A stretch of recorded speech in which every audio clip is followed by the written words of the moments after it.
when you're thinking about partnerships and looking at them, the intent matters. What is your intention with this partnership? And what I mean, and a great example, there's a chapter in our book where we talk about the difference between transactional interactions and transformational interactions.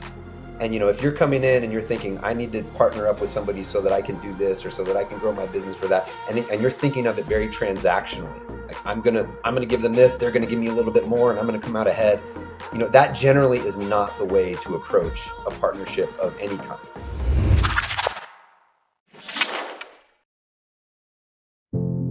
Hey, it's Phil, and in this episode of Partnership Plus, we have the great pleasure to speak with Garrett Brown and Colin Coggins, who are the authors of the Unsold Mindset. We are going to be talking about sales and business development in the context of both business partnerships, but also when you're having business partners in the same business. We're talking about how you show up authentically, how you deal with failure, how you create a way to sell so authentically that people just want to deal and do business with you. You're going to love this conversation. So without further ado, let's speak with Garrett Brown and Colin Coggins.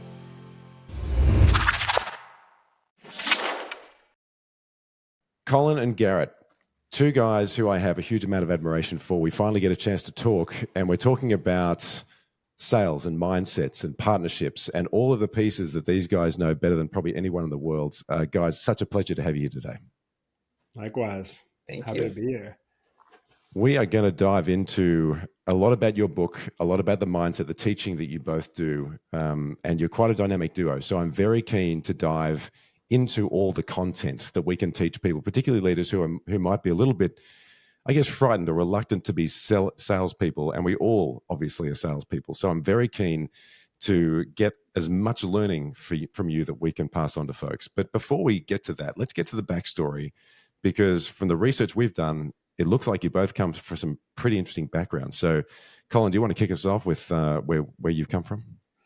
Yeah. Where do I come from? Jeez. I have historically been a salesperson that hated being a salesperson fresh out of college and got put on a PIP and was going to get fired, into a really good salesperson by metrics, not by ego. Sales manager, director, trainer, and then all the way up. Chief revenue officer, chief commercial officer, and then eventually where we are now, author, professor, best friend of this guy, keynote speaker. So listen, I think what you're asking is where did I come from? That's interesting. I came from a place where I really hated sales. That's the answer. I was raised to go to college to get a real job, not to be in sales.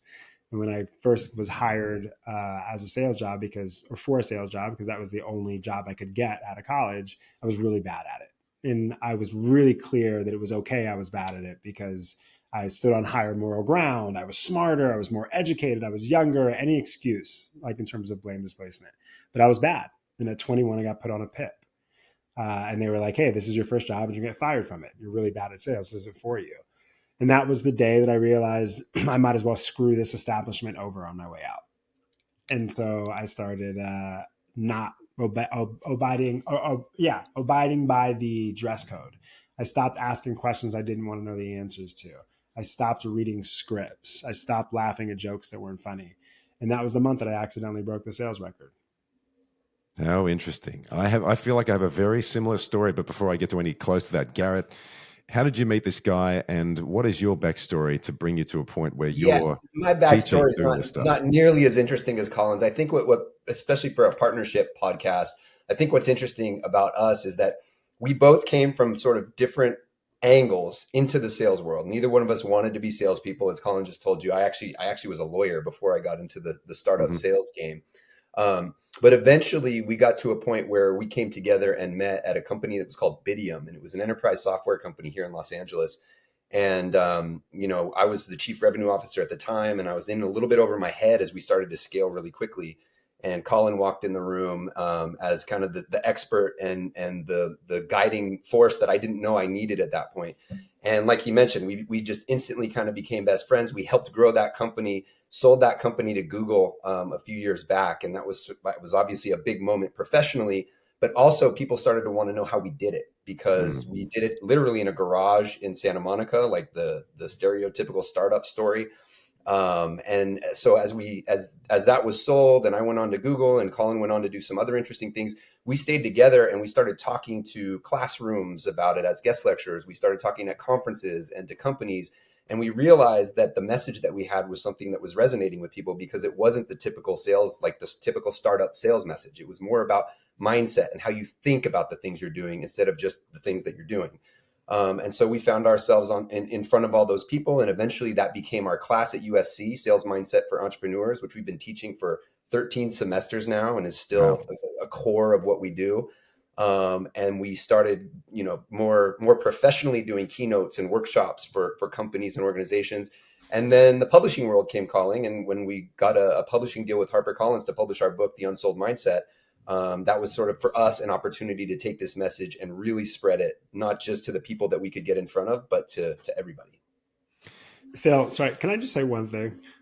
Like, I said this was my best friend when I gave my intro, but like just because this is a perfect example, this is a partnership podcast, and I'm literally not talking about partnership at all, and I can always count on my partner to think about things that I am nowhere even close to. And so I'm sure you're going to talk a lot about, we'll talk a lot about partnership, but like that is such a prime example. He just like slyly was like, since this is a partnership podcast, Colin, and I just, Colin. You heard Colin. I'm just calling out my yang to my yin as we start to embark on actually what this podcast is about. And that was just a great example that I wanted to call. I mean, this is the perfect yin and yang. This is exactly what we're here to talk about. So, you both mentioned before the idea of not being a salesperson, right? Let's just dive into that a little bit, because there are so many people that have this very quick, visceral reaction when they think of a used car salesman, slimy techniques, really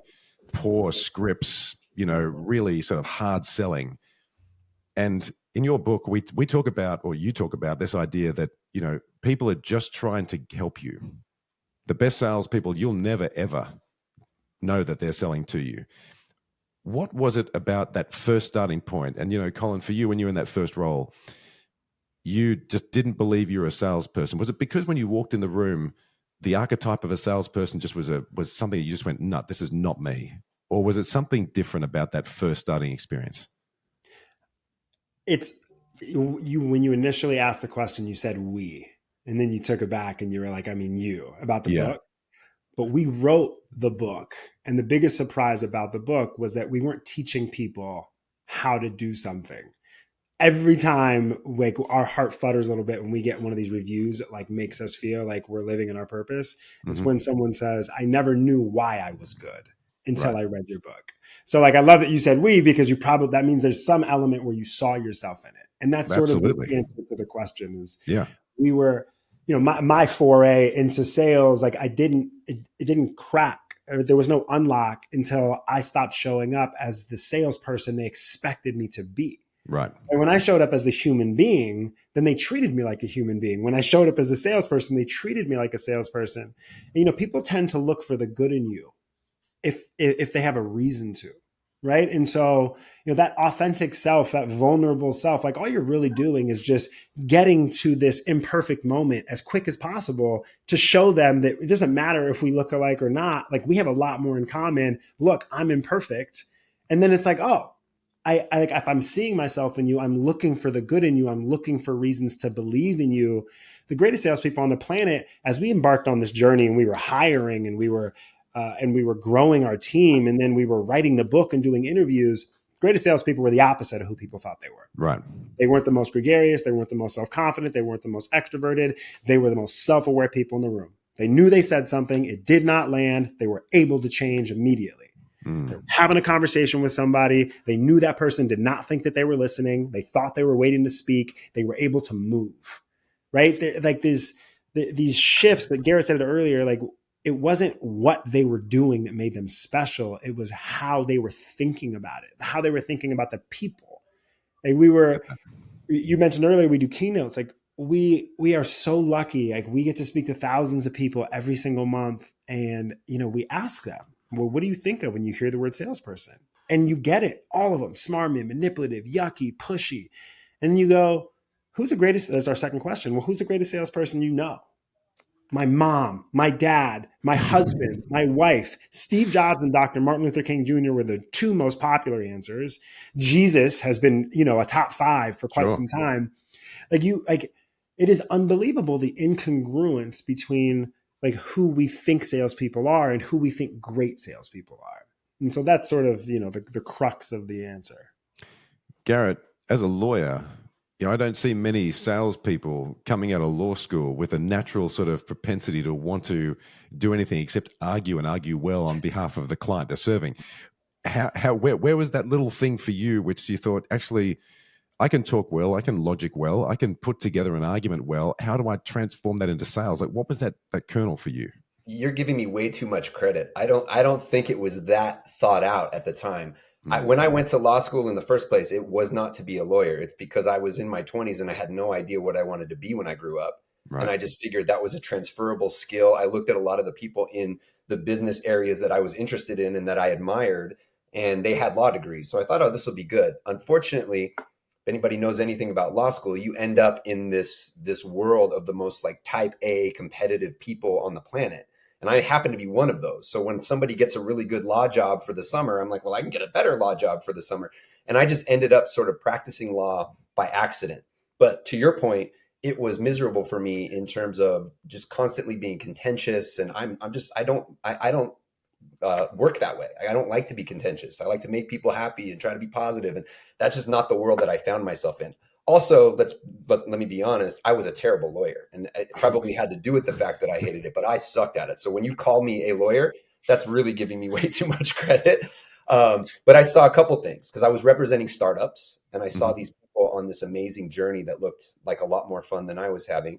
And I also noticed that the attorneys in the firm that I was working with, the ones that were making real money and that were having the most fun and not, sitting there buried in papers all day, were the ones that were selling. They were bringing in the new clients. They were the rainmakers, they call them, and so that those two things combined were like, okay, I got to get out of this. And when I did, the easiest place for me to get a foot in the door with the startup in the world that I wanted to be in was through a sales role. And then from there, I got really lucky because I was able to actually perform. And especially in a smaller company like a startup, that's when you're able to climb quickly. And that's when I was able to find my way and carve my path. What do you guys love about teaching? Because before we jumped on here, we all have taught and are teaching entrepreneurship to young people that are trying to work out, do I go traditional career or do I go something else, and do I pave my own way? What do you guys love about teaching?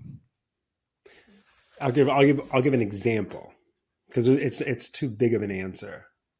I mean, at the end of the day, it's about we at our last class of every semester, we let them in on the secret that we, as the teachers, receive just as much value like from them as they do from us. Right.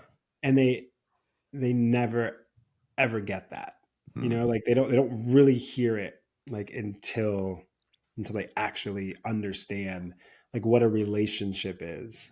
So I think for me, I'll leave it at a really high level. Like we get to teach. We don't have to. We get to. I'm sure there are people here that are just listening to this and not watching it and didn't see our faces light up when you talk about teaching. But it truly, we do a lot of things together, individually. We do a ton of different things professionally. And the absolute most rewarding one is teaching, and always has been. It's our favorite 2 hours of the week for a whole bunch of reasons, not the least of which is that we get to when we created our class, we created the class that we wished we had when we were 20 years old. And we took all the lessons that we learned over, 20 plus years each in the business world. And we're like, what are the ones that really have made a difference in our life? And we get to share those with people who maybe have never heard of a concept of a growth mindset or of optimism, pathological optimism, the way that we teach it and things like that. So it's really special to do that for us. And then, we just have so many students. We're really lucky that we get kind of the best of the best at USC. And a lot of these students have become friends and colleagues. And so there's nothing better than of all the things we do than teaching. I want to just double down on what Garrett just said. Can you imagine like teaching someone about the difference between goals and purpose for the first time? Mm-hmm. You know what I mean? Because like as adults, like we don't learn this until we should be learning it earlier, but we don't really learn it until we're in the trenches and like our backs are against the wall and we need to figure out how to be resilient and gritty and purpose driven and, have goals. Or like the concepts of scarcity versus abundance. Like even if it's through the lens of how you view prospects, it's still the first time 80% of our students are hearing about the difference between how you view the world through an abundance or scarcity. Like there's just so many big unlocks that like we get to have for the first time. And Garrett and I make this joke all the time. Like hopefully we are beating them to their first boss, who will either ruin them or change their lives for the better. I love that. I have exactly the same feeling. I can't believe I get paid to do this, to be honest. And it's one of those things where I'd probably have 30% of the class. These are MBA candidates. So I have 30% of the class who never realized there was the option to go it themselves. And they never knew there was a tool set or a mindset. And it is extraordinary to see them come out the other side with a small side hustle that 2 or 3 years later has turned into a fully fledged company. It's a super cool thing to be part of, which I think is probably the perfect segue into the small publication called the Unsold Mindset. I'm keen for you to help the listeners understand what is the unsold mindset and why is it so important? Garrett, do you want to kick us off? Sure. In any aspect of our lives, we kind of have this box that we think we're supposed to fit into. As a parent, I'm supposed to do these things. As a professional, I'm supposed to do these things. And Colin and I have noticed over the years that this is especially true with salespeople. Like especially young salespeople come into a job and they think they're supposed to sound a certain way. They're supposed to be really confident. They're supposed to have all the answers. They're supposed to, overcome objections as soon as they come. And what we really realized as we started to have conversations with amazing people across a whole bunch of industries, and I'm sure we'll get into that a little bit more, but as we had these conversations to write this book, we realized that all of the people who were great at what they do, they didn't care about the box that they were supposed to fit in. They were literally unsold on how they were supposed to do things and what their customers thought they were supposed to do. They gave themselves permission to do things their own way. So that's where the title of the book comes from and the big concepts of the book come from. And I think it's interesting, Colin, maybe we want to talk about kind of the book we started writing versus the book we ended up writing, because that also plays into it a little bit. Yeah. We say this a lot because it's true. You can't change your world or anybody else's world if you don't know how to move people. Right? Like if the top two answers are Dr. Martin Luther King Jr. and Steve Jobs for the greatest salespeople, on the planet, like then there's something to be said about how important it is. This idea that if you are selling yourself, or if you are selling an idea, or if you're selling someone else's idea all the time, and that's not a yucky thing. Like, is the Unsold Mindset a book about selling authentically or living authentically? Right. And like these blurred lines are so important to call out, because when you think about like these great salespeople that exude this passion and they've got some it factor that you think, you're just born with, like they care differently. Right. And they don't just care differently from 9 to 5. They care differently in life. That was it. Like, so we interviewed Snoop and it was like, and I'll back up and tell you why we even were interviewing Snoop, but we interviewed Snoop and we were like, why is everyone telling us you're the greatest salesperson on the planet? And he's like, my mom told me a long time ago, do you, and everything else will take care of itself. And like the best part about the Unsold Mindset was that the interview process that we embarked on, everyone was doing the same thing. And none of them knew that they were doing it themselves, let alone that General Stanley McChrystal or Chef Roy Choi or Jeff Aroff were doing the exact same things. Yeah. In a privileged position, like I said earlier, we get to label what they're already doing. And these are these big epiphanies that people are having.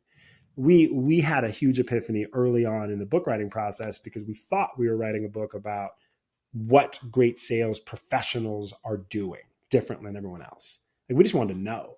And people really want to know that too, right? Entrepreneurs want to know how to be good at this thing called sales. Right. And when we went out to these great sales professionals at all of these big companies that everybody, thinks if you're number one there, you could be number one anywhere. And we're like, hey, why are you so good? And who's the greatest salesperson that influenced you? And lo and behold, almost every single sales professional we talked to gave us the name of the greatest salesperson that influenced them, and none of them had sales in their title. Like they were all entrepreneurs, they were doctors, they were lawyers, they were chefs, they were bartenders, they were rappers, they were heads of marketing, they were engineers, but none of them were like quote unquote sales professionals. And that's when we went to all of those people and we're like, hey, what are you doing that's so damn good? And then it was like this clear pattern. They were all doing the same thing, and it wasn't what they were doing, it was how they were thinking about stuff. I love that. And so when you think about the way in which people who hold those large sales roles, I mean, there are so many different titles that you can see on LinkedIn of people who are selling: chief revenue officers, chief distribution folks, chief. If we're all selling, what is it? What role are you looking for? If you can take your book and your teachings and move your way through an organization, what are the kinds of roles that people should be looking for if they've gone, you know what, I've learned this, I'm fully embracing what these guys are telling me. I'm in a very traditional organization. Let's just call it a software company. What is my path to have the greatest effect? As you ask that question, are you thinking about somebody who is in sales, quote unquote, or are you talking about people in general who want to sell more no matter what they do? Well, I think it's for people who are coming into sales who have not done it before, like formally, right? Or at least in what the structures would allow them to believe to be sales. Because people often see that the greatest upside and the greatest influence you can have in senior roles is where you're able to sell. Mm-hmm. And I think a number of people aren't really thinking about that until it's maybe too late in their career and they try to pivot across. And they don't quite know how to make that work because they haven't built a muscle or muscles around that in their career. So what do you think people are looking for if they're trying to make that change? Garrett, what do you think? Well, we're lucky. We get, going back to the teaching conversation, we get to talk to young people who are struggling with very similar questions all the time. Like every week we talk to people in our office hours who are like going into their first job and what should I do? What role should I take? What industry should I go in? And I think my answer, as you asked that question, and it is an interesting question, but I think it doesn't matter, because as we've been saying, there's sales in every single role that you're going to have. No matter whether you're a product manager or an engineer or a salesperson, you're going to be selling in some way, shape, or form. And so I think the more important question than what role should I take is, where do I see myself going? And maybe not in 10 years, but maybe in like 3 years or 5 years. Like what is the path I want to take? And then take a role that's going to get you the skills and the knowledge and the relationships that you need for that role, your next role, or maybe even the role after that, as opposed to, I want to get good at selling, so I need to take this role or that role. I mean, one of the things that makes me cringe the most on the internet these days is the word should, because there's so many experts and gurus that they say you should do this and you should do that. But part of an unsold mindset is that there is absolutely no one right way to do things. So I hope this doesn't sound like a hedge answer, because I really do mean it. Like if you're interested in a certain industry or a certain role, but you also want to get that sales experience, you can take any role you want as long as it's sort of preparing you for where you want to go versus just, this is the path for everyone. Mm-hmm. I like that answer because Garrett and I sometimes have different answers, but we end up in the same place.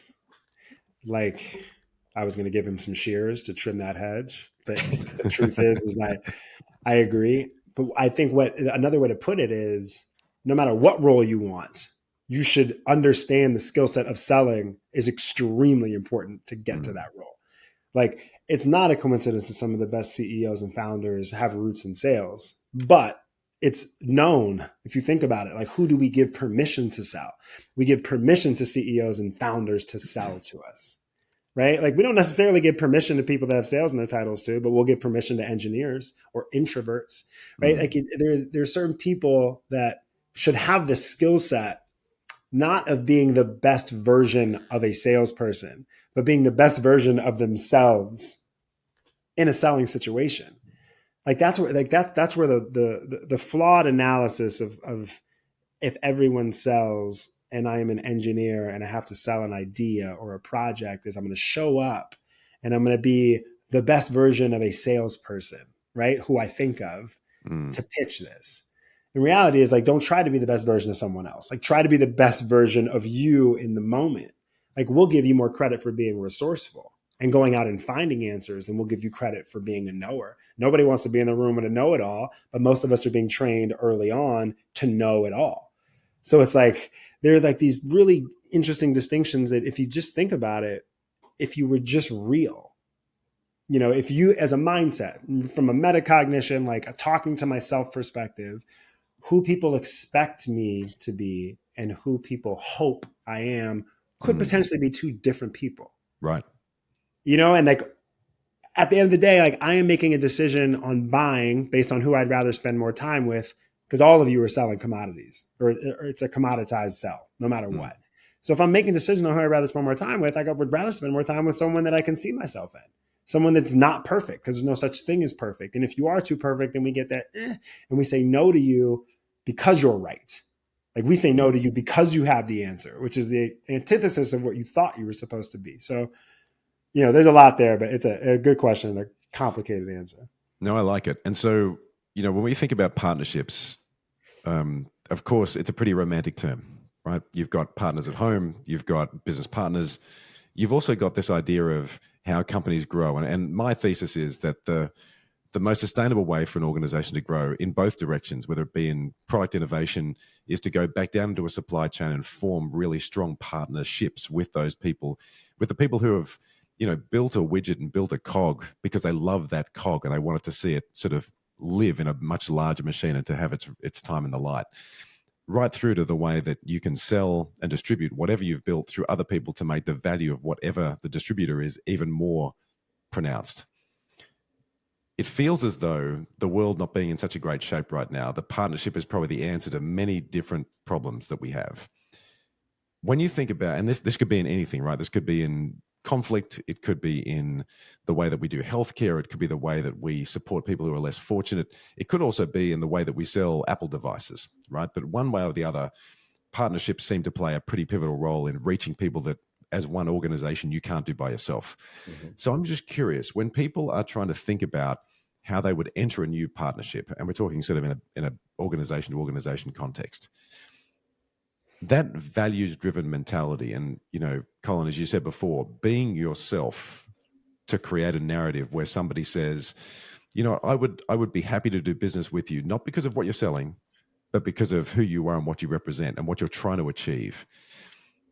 How would you take the Unsold mindset and help people trying to think about partnerships close out more of those really important partnerships? Because a lot of my work, people feel afraid to have those conversations, to say, actually, we once thought that we could do it all ourselves. And the market is very quickly telling us we can't do it all ourselves. So, Colin, let's start with you. How should somebody take the principles that you guys have cultivated and put that into a B2B kind of development mindset? I stole a quote from Garrett a long time ago. It's from a Hall of Famer football player named Ray Lewis, American football. And he said, which is primarily played on Sundays, even though now it's played every day. Sure. And he said, the team, they pay me for what I do Monday to Saturday, but Sundays are free. Like Sundays are my pleasure. And that is such an anchor theme for the Unsold mindset when it comes to partnerships, because essentially he's saying that he loves the game so much that he would play it on Sunday. They got to pay him for the bodily injury, the harm, the diet. But you think about that, like with two people who wake up every single morning and they get to do their Sunday moments. And what if they had different Sunday moments? Like Garrett and I, we are passionate about a lot of the same things.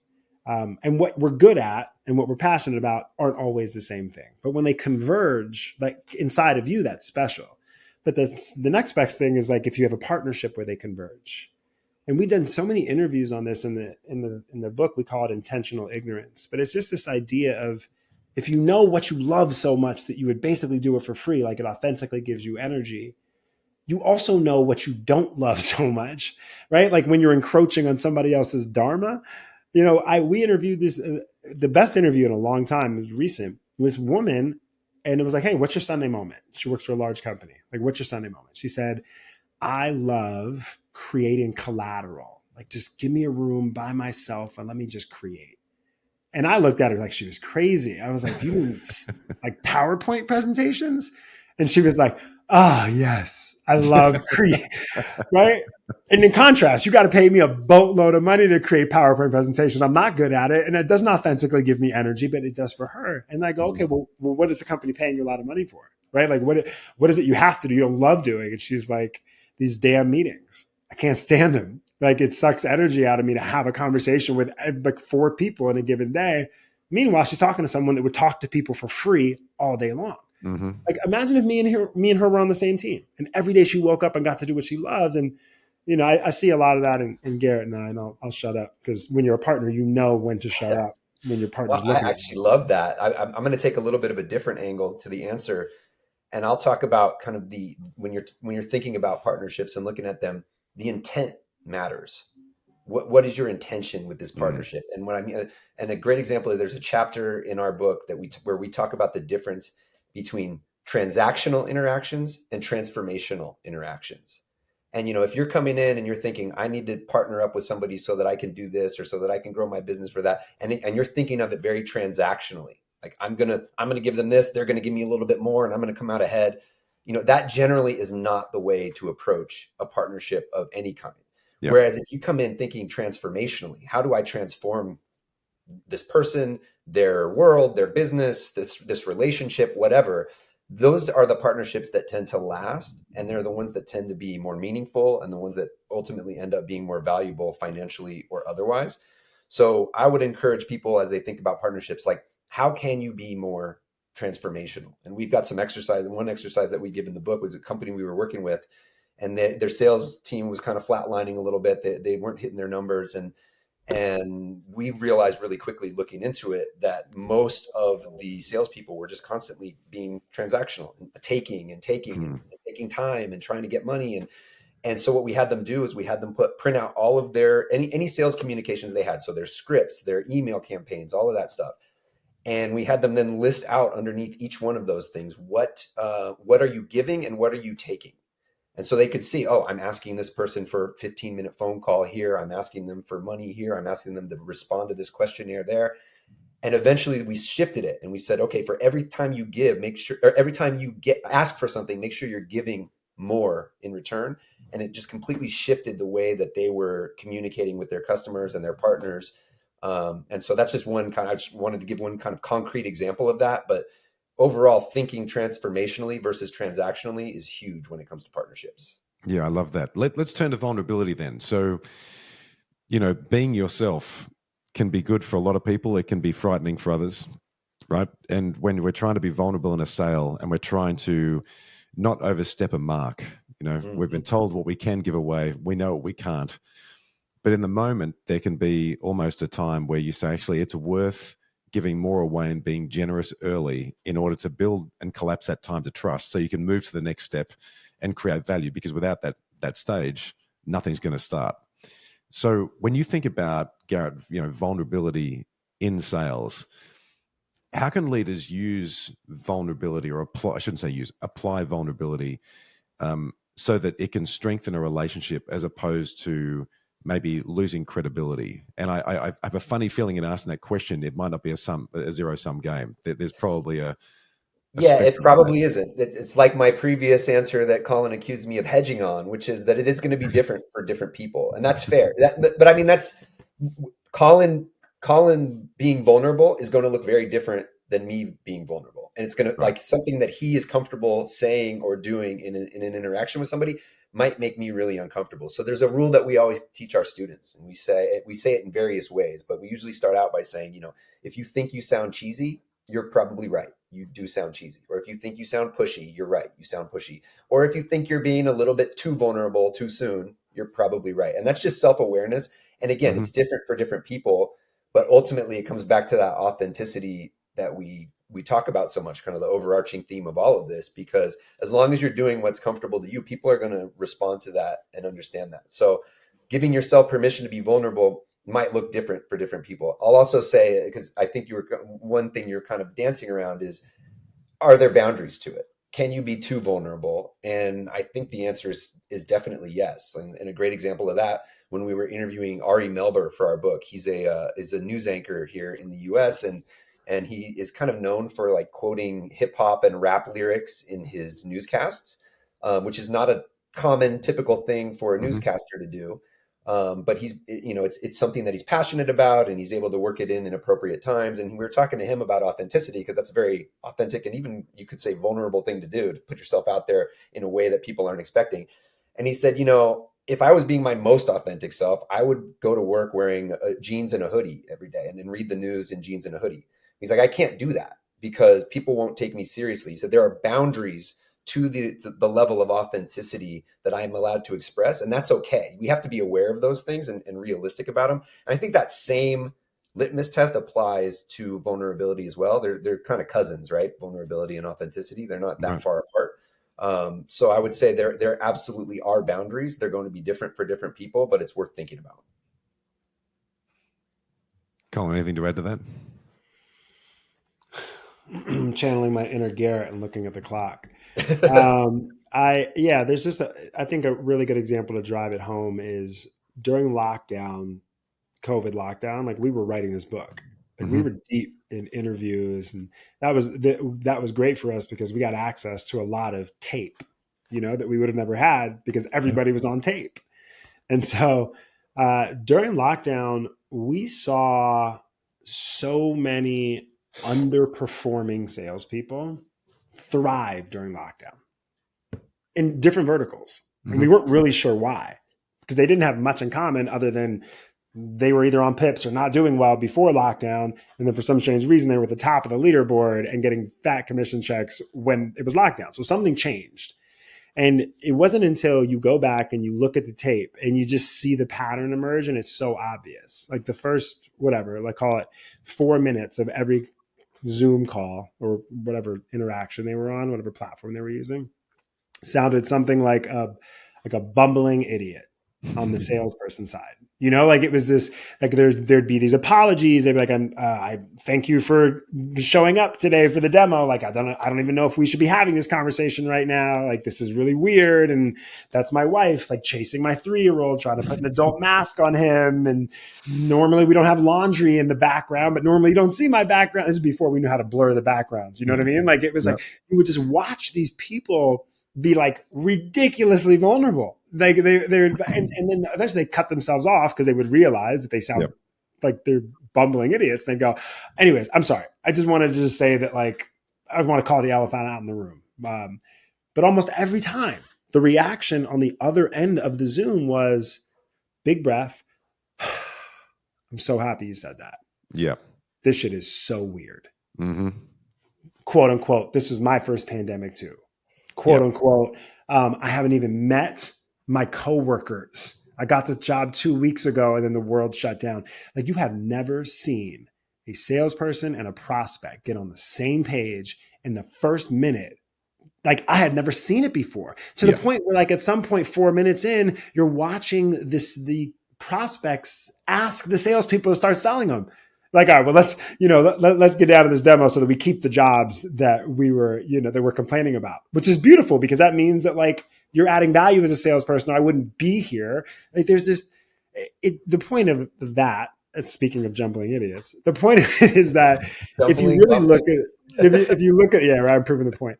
If you look at it for what it's worth, what that was it was just a microcosm of why the Unsold are great. It's because those people knew during COVID, they were definitely living through a shared experience. They had no problem showing that part of them because they knew that the people on the other side were going through the same hard time. So if we all knew that, right? If we all were like, I'm living a shared experience with this person on the other side of the screen, like, let me just be vulnerable enough for them to know it. And that, I think that was just driving the point home. You know what? It's that happened so many times. We had to move our team, and I'm a scientist by training. Our company that I retired from, we had a very scientific heavy group, which was all working in labs. We, had all these protocols to move in and out of labs, and masks were the least of our problems. There was so much we had to do, and the exhaustion that you would see from people on the other end of a Zoom call. You could hear kids in the background. It just oozed out of people. And more often than not, when I was doing deals overseas, who had been in lockdown a lot longer than we had been here, and we didn't have it too bad here. I mean, we were still locked down, but maybe not as bad as, say, Italy, for example, or other parts of France, which were just and in the UK, just catastrophic, right?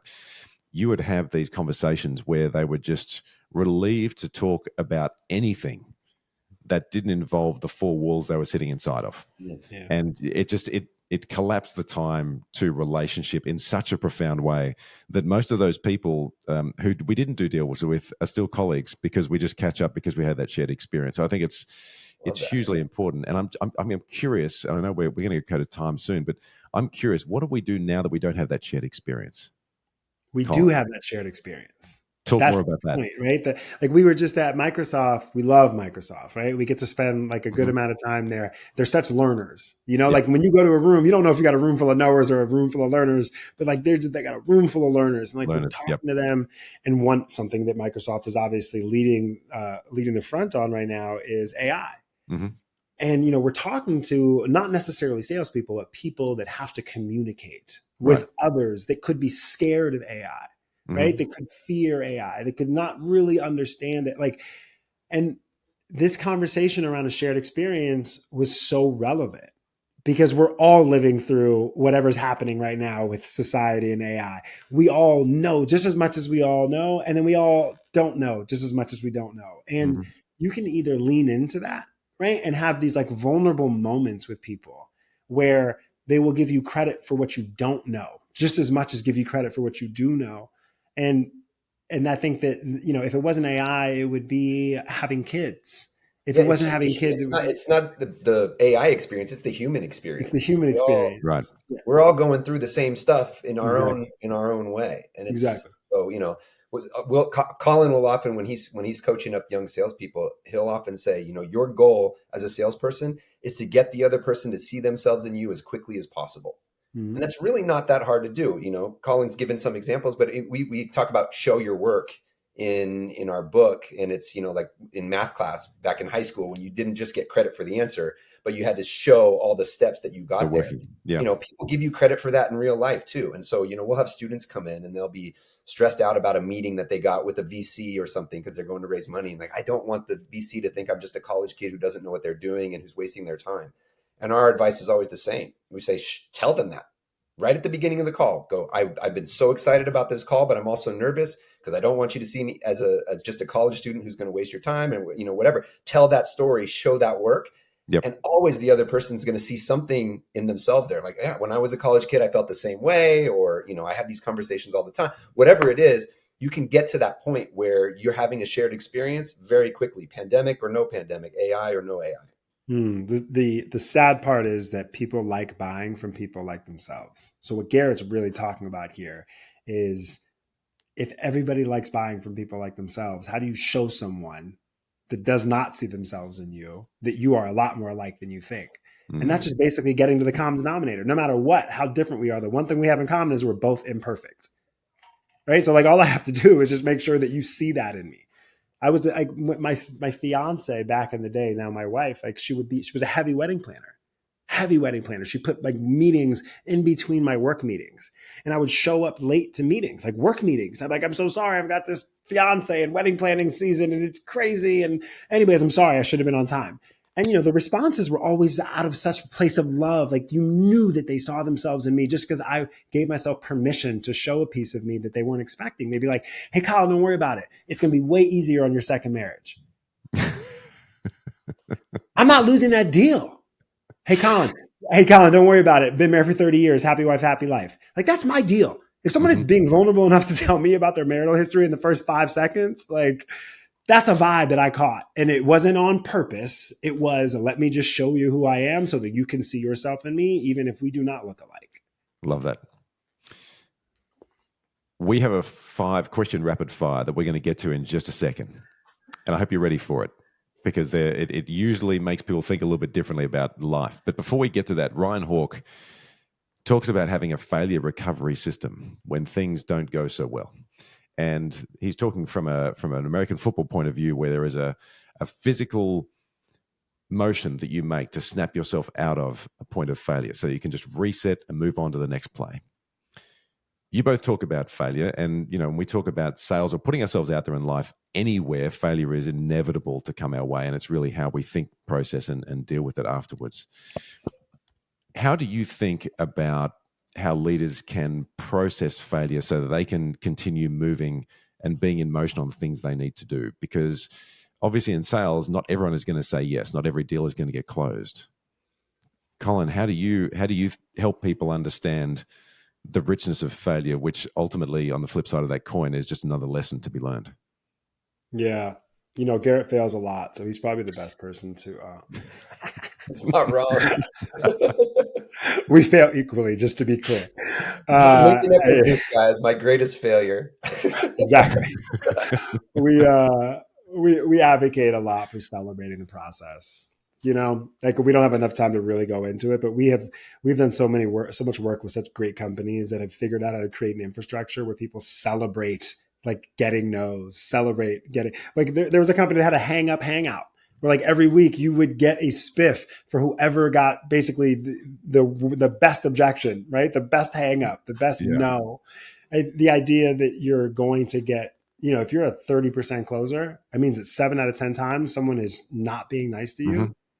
You can't have your happiness predicated on when you win unless winning looks different, right? So you have to be celebrating mile markers, not just finish lines. Right. And we found that the greatest salespeople on the planet, every leader we talked to that was just absolutely incredible, they all had this purpose-driven finish line.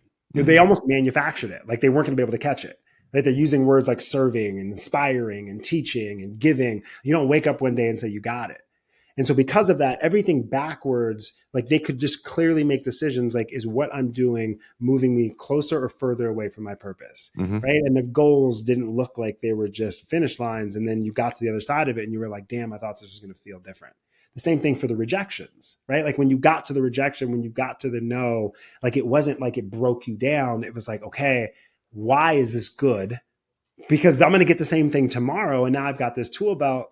Garrett and I say, we hope you get 1,000 no's in your first, 30 days. Because now if you did it right and you were like, hey, what could I have done differently? Now you've got 1,000 tools. You get it. Perfect. Yeah, that's it. Garrett, anything to add? I have nothing to add. As usual, Colin has summed it up beautifully. Celebrate the process. If you learn how to do that, then you're going to view failures differently and you're going to be playing a game of prolonged gratification instead of a game of delayed gratification. We're going to go to the 5-question rapid fire now. And Garrett, before we do, where can people learn more about you both, this wonderful book and the resources that you have? How can people reach you? Well, the Unsold Mindset is available anywhere books are sold. And we are very easy to find on social media at Colin and Garrett on Twitter and Instagram. We're at ourselves on LinkedIn. We'd love to hear from people. And our website is colinandgarrett.com. Has more info than you'll ever want to know about my pal here. We're easy to find, and we love when we hear from folks who heard us on podcasts. So if anyone listening to this or watching this has questions, wants to dig in a little deeper on something, please reach out. Don't hesitate. We're here for you. Amazing. All right, let's get into it. Colin, I'm going to get your answer first, and then Garrett, you can go second. So let's dive in. Question number 1: partnership is, complete that sentence. A relationship. Garrett, partnership is? Having each other's back. Question 2, what content are you loving at the moment? The Unsold Mindset.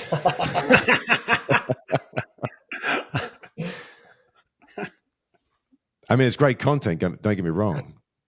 That's my answer. You said rapid fire. Come on. Well, what content am I loving right now? I'm loving... Garrett, go first. Let me think. This isn't going to be helpful from a partnership or a business. Well, maybe it is, because I would love to. One of my other favorite places to be besides in the classroom is on the couch next to my wife watching movies and television. And we've been revisiting a lot of our favorite movies from the 90s. And that is what I look forward to, Friday night's coming up. Lauren and I are going to be watching a 90s movie. And that is what I'm enjoying right now. It's good for the soul and good for the relationship. Yeah. I just finished Charles Duhigg's book. That's what I'll say. Okay. Excellent. Well, we just finished for the 3rd time The West Wing, end to end. Nice. Felt like we needed something like that in the world right now. Okay, question number 3. What's the worst piece of advice you've received and why, Colin?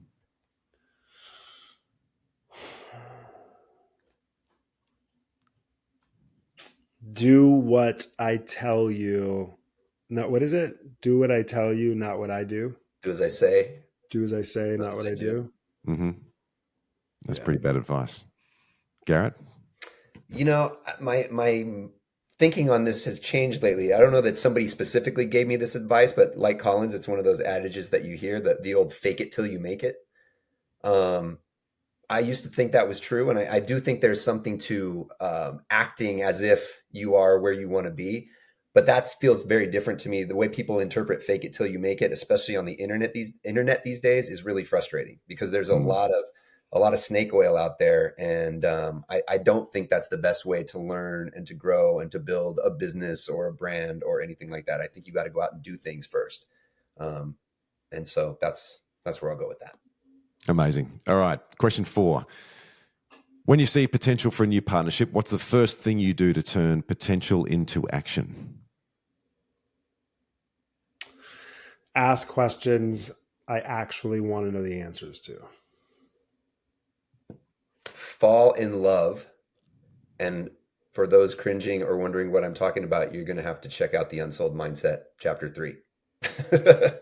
Well played. I like that. All right. Last question. It wasn't on purpose, but... I think that was a great answer. I feel like you may have given that answer before. Question 5. What's the one thing you're deeply grateful for right now, Colin? Garrett Brown.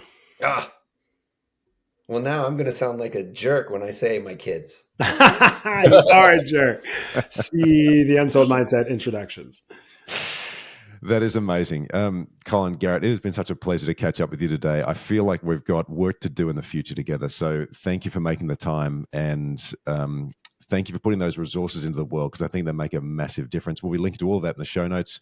But until next time, guys, thanks for your time today. This was great. Thanks for having us. Hey, it's Phil, and thank you so much for making it to the end of this episode of Partnership Plus. If you're one of the 61% of people who have discovered this episode and you haven't subscribed to the YouTube channel, please go ahead and do that. The bigger the channel, the bigger the guests. Thanks again, and I'll see you in the next episode.